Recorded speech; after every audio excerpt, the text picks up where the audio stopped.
Smarter faster better. दोस्तों, इस किताब की थीम है the secret of being productive in life and business.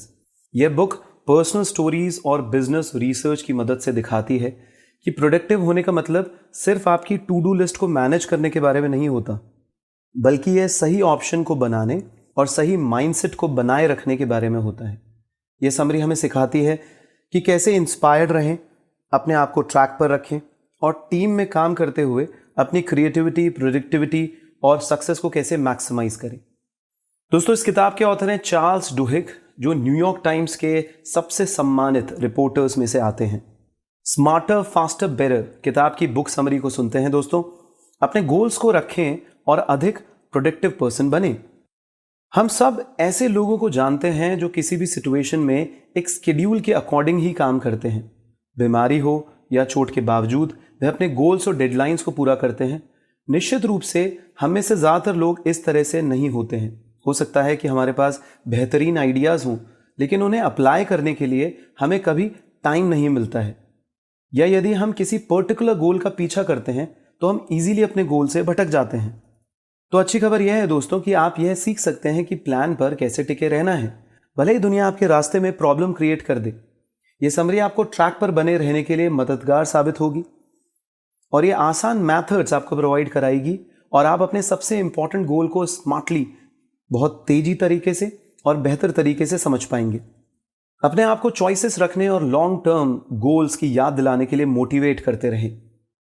आइए दोस्तों, इस पॉइंट को डिटेल में समझते हैं। क्या आप कभी भी एक नया प्रोजेक्ट स्टार्ट करने के लिए एक्साइटेड रहते हैं, लेकिन उसके बाद आपका एक्साइटमेंट समय के साथ फीका हो जाता है? यह एक कॉमन प्रॉब्लम है। जब आप ट्रैक पर होते हैं तो अपनी एनर्जी को हाई रखने के लिए कुछ टिप्स पर ध्यान दें। आप अपने आप को, अपनी टीम या अपने प्रोजेक्ट को लाभ पहुंचाने के लिए चॉइसेस को बनाकर मोटिवेटेड रह सकते हैं। कोलंबिया यूनिवर्सिटी के रिसर्चर्स ने पाया कि लोग तब अधिक मोटिवेटेड होते हैं जब किसी सिचुएशन पर उनका कंट्रोल होता है। असल में जब लोग ऑप्शन चुनते हैं तो लोग एक्साइटेड हो जाते हैं।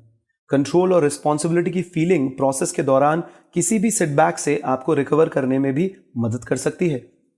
वास्तव में कोलंबिया में न्यूरोसाइकोलॉजिस्ट मॉरिसियो डेलगैडो ने पाया कि किसी पर्सन के ब्रेन के मोटिवेशन सेंटर्स तब एक्टिवेट हो जाते हैं जब भी उसे कोई ऑप्शन चूज करने की अपॉर्चुनिटी मिलती है, भले ही यह वीडियो गेम में कलर्ड की चुनने के लिए उसको ऑप्शन दिया गया हो। यह इतना सिंपल भी हो सकता है दोस्तों। तो इस प्रोसेस को आपके लिए काम करने दें। यदि आप किसी काम में फंस गए हैं तो अपने आप को डिसीजन लेने दें। यहां तक कि रूटीन के कामों की चॉइसेस भी आपको वापस एनर्जी हासिल करने में मदद कर सकती है। फॉर एग्जाम्पल, यदि आपके पास पढ़ने के लिए 40 ईमेल है तो बस 4 को चुनें और बाकी को बाद में देखें। हालांकि चॉइसेस क्रिएट करना आपको एनकरेजमेंट देने के लिए हमेशा काफी नहीं होता है। आपको खुद को याद दिलाना होगा कि आपकी चॉइसेस प्रोजेक्ट में कैसे कंट्रीब्यूट करती है और आपके गोल्स बहुत बड़े कैसे हैं। बड़ी पिक्चर्स को याद रखना मोटिवेट रहने का एक और इंपॉर्टेंट एलिमेंट है। यहां तक कि यदि कोई काम आपको अच्छा नहीं लगता है तो फिर भी आप तब तक अच्छा फील करेंगे जब तक आप यह जान लेंगे कि यह किसी और इंपॉर्टेंट काम को करने के लिए एक रोल निभाता है और वो रोल बहुत इंपॉर्टेंट है। तो मान लीजिए कि आप एक ड्रोन डेवलप करना चाहते हैं। आप ड्रोन बिल्डिंग के बारे में एक ऐसे पढ़ना शुरू करते हैं, लेकिन ये बहुत बोरिंग है और आपका अटेंशन कम हो जाता है। सोने से बचने के लिए आप रुकेंगे और कुछ और करेंगे। आप इस सिचुएशन में क्या कर सकते हैं दोस्तों? अपने गोल पर फोकस करने के लिए आप अपने आप को ट्रैक पर वापस कैसे लेके आएंगे? तो दोस्तों, इस सिंपल ट्रिक पर विचार करें। ऐसे के टॉप पर बोल्ड अक्षरों में लिखें, इसे पढ़ने से मुझे ड्रोन बनाने में मदद मिलेगी। हाँ, ऊपर हेडलाइन बड़ी बड़ी डाल लें दोस्तों। इन शॉर्ट, अपने आप को याद दिलाएं कि आप क्या चाहते हैं, आप जो काम कर रहे हैं वो क्यों कर रहे हैं। जब आप ऐसा करते हैं तो एक ऐसे जो आपको आपके गोल के एक कदम करीब लेके आएगा, आपको वो बोरिंग नहीं लगेगा दोस्तों। एक एम्बिशियस गोल को सेट करें, फिर इसे छोटे और आसान से अचीव किए जाने वाले पार्ट्स में डिवाइड करें। आइए दोस्तों, इस पॉइंट को डिटेल में समझते हैं। अब जब हमने पावर ऑफ चॉइसेस को रिव्यू कर लिया है तो अपने विचारों को लाइफ में लाने के लिए कुछ आइडियाज पर जाएं। स्ट्रेच गोल्स या अपनी सबसे बड़ी एम्बिशन के साथ शुरुआत करें। सपनों से ना डरें। रिसर्च से पता चला है कि जब लोग बड़े गोल्स तक पहुंचते हैं तो वे अधिक क्रिएटिव होते हैं। 1997 की एक स्टडी से पता चला है कि मोटोरोला ने अपनी मैनेजमेंट ट्रेनिंग में एक्सटेंडेड गोल्स को शामिल किया था। इसके बाद इंजीनियर्स ने पहले लगने वाले समय के 10वें हिस्से में नए प्रोडक्ट्स को डेवलप कर लिया। इसी फिलॉसफी को पर्सनल गोल पर अप्लाई किया जा सकता है। जैसे मोटा पर्सन वजन कम करना चाहता है, यहां तक कि अगर 100 पाउंड वेट कम करने का अल्टीमेट गोल एक इंसान के दिमाग में है, तो भी हायर गोल रखने से पर्सन को इंप्रेसिव रिजल्ट मिल सकते हैं दोस्तों। तो इसे प्राप्त करने के लिए इंड्यूस आप अपने दिमाग में करिए उस बात को इंड्यूस। डेफिनेशन के आधार पर स्ट्रेस गोल्स वो गोल्स हैं जो हमारी पहुंच से बाहर हैं, इसलिए कभी कभी वे काफी मुश्किल लग सकते हैं।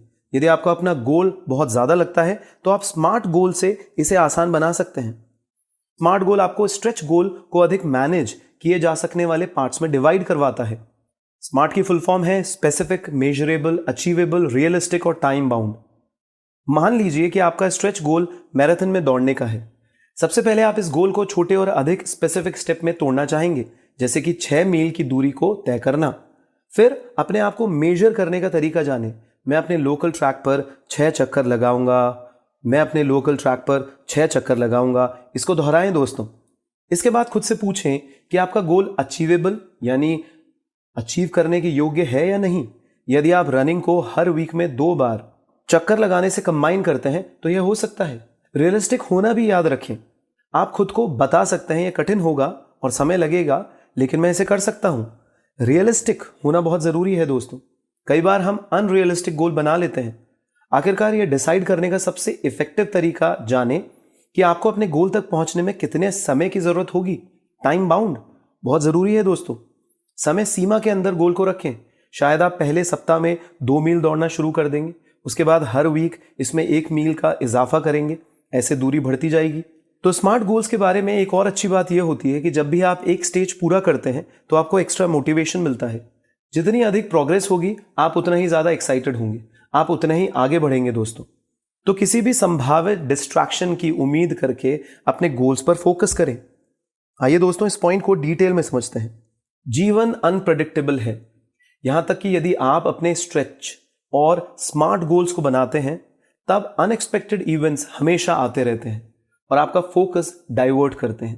तो आप कैसे फोकस करेंगे दोस्तों? पॉजिटिव स्टोरीज, मेंटल मॉडल्स बनाने का एक अच्छा तरीका है जो डिस्ट्रैक्शन को रोकती है और फ्यूचर के बारे में आपको उत्साहित करती है। मेंटल मॉडल्स आपको आने वाले प्रोजेक्ट या कॉन्वर्सेशन के लिए तैयार करते हैं। मान लीजिए आपके लिए तनाव से भरा वीक आने वाला है। इमेजिन करें कि आप इसे step by step her challenge का सामना करते हुए कैसे निकलना चाहेंगे इसमें से। इस सारे चैलेंज का सामना आप ऐसे कर सकते हैं दोस्तों। मान लीजिए कि आप एक जर्नलिस्ट हैं और 3 टॉप SLR कैमरास पर एक ट्रैवल मैगजीन के लिए आर्टिकल लिखना चाहते हैं। सबसे पहले आप 10 कैमरे की लिस्ट बना सकते हैं और बाद में उसे कट डाउन करके 3 कैमरे तक ला सकते हैं। यहां तक कि आप एक फुल ईमेल इनबॉक्स जैसी रुकावटों को भी इंश्योर करें। शायद आप अपने ईमेल ब्लॉकिंग सॉफ्टवेयर को लंच से पहले ऑन कर सकते हैं ताकि आप खुद को कुछ अनइंटरप्टेड सोचने का समय दे सकें, क्योंकि डीप वर्क तो जरूरी है, फोकस्ड वर्क तो जरूरी है। Saying no to 99, saying yes to 1। एक बार जब आप अपनी लिस्ट से अपने टॉप 5 कैमरा पिक कर लेते हैं तो इमेजिन करें कि आप उनके साथ एक्सपेरिमेंटिंग कर रहे हैं। फिर इमेजिन करें कि आप सबसे बेस्ट 3 का चयन करें और अपने सर्वे के रिजल्ट्स लिख रहे हैं। अब अपने पूरे आर्टिकल्स को शुरू करने से लेकर खत्म करने तक की कल्पना कर सकते हैं ताकि आप इसे एक बार में लिख सकें। इन शॉर्ट, एक बार जब आप ये समझ लें कि आप अपने वीक को कैसे स्पेंड करना चाहते हैं तो आप इसके लिए काम करना शुरू कर देते हैं दोस्तों। ये गारंटीड है कि सबसे बेस्ट प्लान्स में भी प्रॉब्लम आ सकती है, इसलिए विचार करें कि आप इन सिचुएशंस को कैसे संभालेंगे। संभावित डिस्ट्रैक्शन के बारे में सोचें और अनुमान लगाएं कि काम को करते हुए इनके होने की कितनी संभावना है। फॉर एग्जाम्पल, हो सकता है कि आपका पार्टनर आपको लंच के लिए इन्वाइट करे। आप इस सिचुएशन को कैसे मैनेज कर सकते हैं ताकि आपको पूरे दिन कोई डिस्टर्बेंस ना हो? आप अपने ऑफिस के नजदीक एक सेल्फ सर्विस रेस्टोरेंट में जा सकते हैं या एक साथ लंच पैक करवा सकते हैं। इस तरह आपको लंच में 2 घंटे की बजाय 45 मिनट ही लगेंगे। यह इंश्योर करके कि हर पर्सन सेफ और वैल्यूड फील करे, अपनी टीम के परफॉर्मेंस को बढ़ाएं। आइए दोस्तों इस पॉइंट को डिटेल में समझते हैं एग्जाम्पल्स के साथ। एक ग्रेट टीम को बनाने की रेसिपी क्या होती है, कभी सोचा है आपने? यह ओवर अचीवर्स का एक ग्रुप है या सुपरस्टार्स का? बिल्कुल नहीं दोस्तों, ध्यान से समझिएगा। गूगल के प्रोजेक्ट एरिस्टोटल ने 2 साल रिसर्च किया कि क्या एक टीम को ग्रेट बनाता है। इस प्रोजेक्ट में पाया गया कि टीम में एवरेज परफॉर्मर्स होने पर भी एवरेज आर्टिस्ट की टीम ही बेहतरीन रिजल्ट हासिल कर सकती है। लेकिन सही डायनामिक क्या है दोस्तों? वेल, मोस्ट इंपॉर्टेंट फैक्टर यह है कि क्या टीम के मेंबर्स साइकोलॉजिकली सेफ महसूस करते हैं। टीम के मेंबर तब सेफ फील करते हैं जब वे जानते हैं कि उनकी गलतियां करने या आइडिया सजेस्ट करने के लिए मजाक नहीं बनाया जाएगा। प्रोजेक्ट एरिस्टोटल ने पाया कि सेफ टीम की बेहतर परफॉर्म करने की पॉसिबिलिटी तब होती है और वो टीम तब अधिक इनोवेटिव प्रोडक्ट बनाती है जब कोई भी टीम मेंबर आइडिया दे, उस पर हंसा ना जाए। तब देखते हैं कि सेल्स टारगेट भी पूरे हो जाते हैं दोस्तों। साइकोलॉजिकल सेफ्टी परफॉर्मेंस को बढ़ाती है क्योंकि ये टीम मेंबर्स की गलतियों को स्वीकार करने की परमिशन देती है। इसका मतलब है किसी भी इशू को तुरंत एड्रेस किया जाता है। टीम के मेंबर्स नए विचारों को शेयर करने में अधिक कंफर्टेबल महसूस करते हैं, जो टीम को पूरी तरीके से क्रिएटिव बनाता है। सेफ टीम्स भी ऐसे एनवायरनमेंट में बढ़ती है जो जनरल, केयरिंग और रिस्पेक्टफुल होते हैं। प्रोजेक्ट एरिस्टोटल ने पाया कि सबसे सेफ टीम सिंपैथेटिक लोगों से बनती है, जिसे सरप्राइज के रूप में नहीं लेना चाहिए। जब लोग आपकी केयर करते हैं तो लोगों पर भरोसा करना आसान होता है। जब टीम मेंबर्स को किसी प्रोजेक्ट की सफलता में योगदान देने के लिए इनकरेज किया जाता है तो टीम मेंबर्स भी सेफ महसूस करते हैं। इस तरीके के इनकरेजमेंट से हर मेंबर को पता चलता है कि वह ग्रुप का एक इंपॉर्टेंट पार्ट है जो हाईली वैल्यूड विचारों के साथ होते हैं। नेचुरली टीम लीडर्स को इस साइकोलॉजिकल सेफ्टी को बढ़ावा देने के लिए काम करना होता है। तो यदि आप एक टीम लीडर हैं तो इंश्योर करें कि आपके सभी टीम मेंबर्स ने हर मीटिंग में कम से कम एक बार अपनी आवाज को तो सुनाया ही हो। यदि आप देखते हैं कि कोई टीम मेंबर अपसेट है तो व्यक्ति को क्या गलत है शेयर करने के लिए इनकरेज करें। यह इंश्योर करें कि दूसरे मेंबर ने केयरिंग तरीके से रिस्पॉन्स दिया हो। किसी भी स्ट्रगल को ओपनली सॉल्व करें और जब वे बोल रहे हो तो कभी उन्हें बीच में ना टोकें। यह इंश्योर करें कि हर कोई वैल्यूएबल है और रिस्पेक्टेड महसूस करता हो। कमिटमेंट कल्चर को बढ़ावा देना आपकी कंपनी की ओवरऑल सक्सेस को इंक्रीज करवाता है। 1990 के दशक में सिलिकॉन वैली की ग्रोथ के दौरान कई सीईओ ने महसूस किया कि एचआर डिपार्टमेंट्स और दूसरे company cultural ideas startup world के लिए काम के नहीं थे। बेहतरीन विचारों और प्रोडक्ट को डेवलप करना ही डिफरेंस क्रिएट करता था। क्या वे सही थे? हरगिज नहीं दोस्तों। एक डिटेल स्टडी से पता चला है कि किसी भी फर्म की सक्सेस के लिए कंपनी कल्चर बेहद इंपॉर्टेंट है और एक कमिटमेंट कल्चर सबसे सक्सेसफुल टाइप का कल्चर होता है जिसे आप किसी कंपनी को नर्चर कर सकते हैं। कमिटमेंट कल्चर में मैनेजमेंट कंपनी में ट्रस्ट और अटैचमेंट बनाने पर फोकस करती है। कमिटमेंट कल्चर में कंपनीज ऑर्गेनाइजेशन और उसके एम्प्लॉयज के बीच ट्रस्ट, केयर और इमोशनल कनेक्शन पर डिपेंड करती है। ऐसी कंपनीज सबसे स्मार्ट, हाईएस्ट अचीविंग इंडिविजुअल्स को हायर करने का टारगेट नहीं रखती है। इसके बजाय कंपनी उन लोगों की तलाश करती है जो अपनी बड़ी टीम और कंपनी विजन में फिट बैठते हैं। 1994 में स्टैनफोर्ड बिजनेस स्कूल के प्रोफेसर जेम्स बैरन और माइकल हेनान ने कंपनी कल्चर और प्रॉफिट के बीच रिलेशनशिप के बारे में और अधिक समझने के एफर्ट्स में लगभग 200 सिलिकॉन वैली टेक्नोलॉजी स्टार्टअप्स पर स्टडी शुरू करी। टीम ने 5 डिफरेंट कंपनी कल्चरल स्टाइल की पहचान करी। कमिटमेंट कल्चर वाली कंपनियां लगातार सबसे सफल साबित हुई दोस्तों। फिर भी कमिटमेंट कल्चर वाली कंपनी दिवालिया नहीं हुई थी। वे सबसे तेज पब्लिक होने वाली कंपनीज थी और उन्होंने हाईएस्ट प्रॉफिटेबिलिटी रेशियोज बनाए रखा। कमिटमेंट कल्चर को सपोर्ट करने का एक और बेनिफिट है, यह एक कंपनी में कम मिडिल मैनेजर्स को रखने की परमिशन देता है। कमिटमेंट ऑपरेटेड कंपनीज उन हाई क्वालिटी स्पेशलिस्ट को हायर करती है जो आमतौर पर खुद को मैनेज करने में अच्छे होते हैं। इसका मतलब है कि एक कंपनी का मिडिल मैनेजमेंट बेहद कम होता है। आपकी कंपनी तब अधिक एफिशिएंट होती है जब स्पेशलिस्ट सीधे सवाल या प्रॉब्लम्स का सॉल्यूशन निकाल सकते हैं। उदाहरण के लिए एक मिडिल लेवल ऑपरेशन मैनेजर को पता नहीं हो सकता कि कौन सा सर्वर चुनना है, जबकि एक आईटी स्पेशलिस्ट तुरंत सही जवाब चुनाव कर सकता है। पुराने आइडियाज के लिए नए एप्लीकेशन ढूंढे और अपने इमोशंस को अपने क्रिएटिव वर्क को गाइड करने दे। आइए दोस्तों इस पॉइंट को डिटेल में समझते हैं। इनोवेशन हमेशा शुरुआत से सब कुछ करने के बारे में नहीं है। आखिरकार आपको एक ग्राउंड ब्रेकिंग नई कार डेवलप करने के लिए टायर्स को फिर से बनाने की जरूरत नहीं है। कुछ नया बनाने की कोशिश करने के बजाय पुराने आइडियाज को नए तरीके से प्रेजेंट करना बहुत सही है दोस्तों। बिहेवियरल इकोनॉमिक्स इस इंसिडेंस का एक अच्छा एग्जाम्पल है। बिहेवियरल इकोनॉमिक्स के पाइनियर्स ने इसे समझने की कोशिश करने के लिए साइकोलॉजिकल और इकोनॉमिक मॉडल्स को कंबाइन किया, क्योंकि इंसान अक्सर अपने इंटरेस्ट के अकॉर्डिंग डिसीजन लेते हैं। उदाहरण के लिए यदि वो डील्स को अनफेयर मानते हैं तो वो उसे रिजेक्ट कर देते हैं। यह रैशनल बिहेवियर के आइडिया के खिलाफ चलता है, जिसमें यह माना जाता है कि लोग ट्रेडिशनल इकोनॉमिस्ट द्वारा प्रोवाइड किए जाने वाले बेनिफिट्स के लिए पूरी तरीके से डिसीजन लेते हैं। तो इस प्रकार बिहेवियरल इकोनॉमिस्ट ओल्ड कॉन्सेप्ट के लिए न्यू एप्लीकेशन को ढूंढकर ग्राउंड ब्रेकिंग इनसाइट्स प्राप्त करते हैं। 2011 में नॉर्थ वेस्टर्न यूनिवर्सिटी के बिजनेस प्रोफेसर ब्रायन उजी और ब्रैन जोन्स ने क्रिएटिव एकेडमिक पेपर्स की एक रेंज को ऑब्जर्व किया। एल्गोरिथम का यूज करके उजी और जोन्स ने 17.9 मिलियन पेपर का इवैल्यूएशन किया और पाया कि अधिकांश क्रिएटिव पेपर्स में 90% मटेरियल पहले ही कहीं और पब्लिश किया जा चुका था। इनोवेटिव लेटर्स को ग्राउंड ब्रेकिंग माना जाता था क्योंकि वो नए एरिया से मौजूदा कॉन्सेप्ट से कॉन्टैक्ट करते थे, क्योंकि उन्होंने अकेले नए कॉन्सेप्ट को डेवलप किया था। क्रिएटिविटी को बढ़ावा देने के लिए यहां एक और अच्छा तरीका है, अपने इमोशंस को ट्यून करें। फीलिंग्स और इंट्यूशन आपको गाइडेंस देते हैं। आप किसी सिचुएशन या विचार के बारे में कैसे महसूस करते हैं, यह आपको बताएगा कि आप कुछ ग्रेट करेंगे या सिर्फ ऑर्डिनरी रह जाएंगे।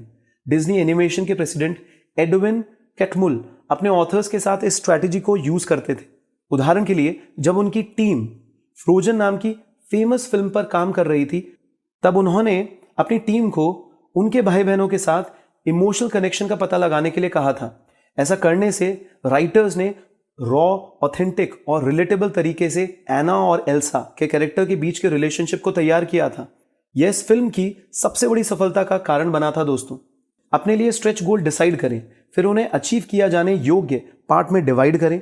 तैयार रहकर गलतियों को खत्म करें। दोस्तों, सही चॉइसेस बनाना सिर्फ आपके लिए अच्छा ही नहीं है, यह आपकी टीम और कंपनी के लिए भी बेहतर सिद्ध होगा। धन्यवाद। दोस्तों, अगर आपको ये समरी पसंद आई है तो इसको लाइक करें, इस पर कमेंट करें, अपने जानकारों के बीच इसे अवश्य शेयर करें। पर यह ध्यान रखिए कि केवल शब्दों से मोटिवेट होकर ही आप अपने गोल्स तक नहीं पहुंच पाते हैं दोस्तों, बल्कि हमें अपनी लर्निंग्स को एक्शन में डालना आना चाहिए। इसलिए हम आपके लिए प्रैक्टिकल एक्सपीरियंसेस से भरी कई सारी वर्कशॉप्स लगातार पूरे भारतवर्ष और भारत के बाहर भी ऑर्गेनाइज करते रहते हैं। इन वर्कशॉप्स में आप मेरे थ्रू